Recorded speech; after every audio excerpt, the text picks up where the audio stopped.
再来看国防部昨暗公布中共军机的动态，唔拿公开画面，嘛头一届讲到，嘛会监控福建大鼎湾地面部队的动态，外界嘛拢真关心。国防部长邱国正今仔接受访问的时，讲最近的解放军有淡薄异常，国军既要监控嘛会随时来对外公布。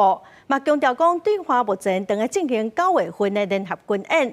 针对情报的来源，部长是表示讲，咱的国军有情报的能力，嘛有交流的管道。我们最近这敌情真的是蛮异常的。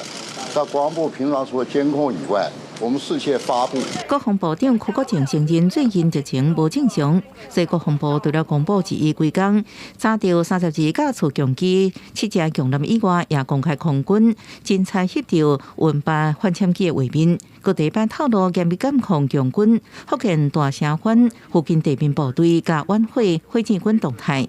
邱国正讲，初步研判强军咧进行9月联合军演，台湾有相关情报能力，也甲盟友交流。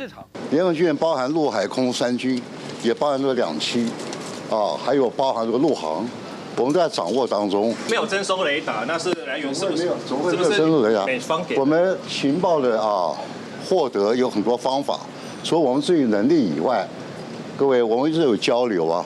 军事学者林永佑指出，俄乌战争当中，乌克兰以暗地火力甲无人机结合美国提供的电子情报，成功打击俄方海上部队。分析未来美军会直接派航母甲主战军舰接近台海，使用电舰甲真所在台来支援国军作战。如何打航母、打航舰是解放军一直研究的战术战法。从乌克兰战场，我们可以去看到，美国现在会希望透过征收的仪器或者是征收的科技，来去做到一个所谓的急杀链的效果。这个其实是美国新一代的作战战略。林永佑观察，在强军前后2摆大型对台军演当中，美军的 P-8A 反潜机、E-3空中预警机、加 RC-135电子侦察机，拢密集在台海周边飞行，无排除就是收集强军的相关证据。记者综合报道。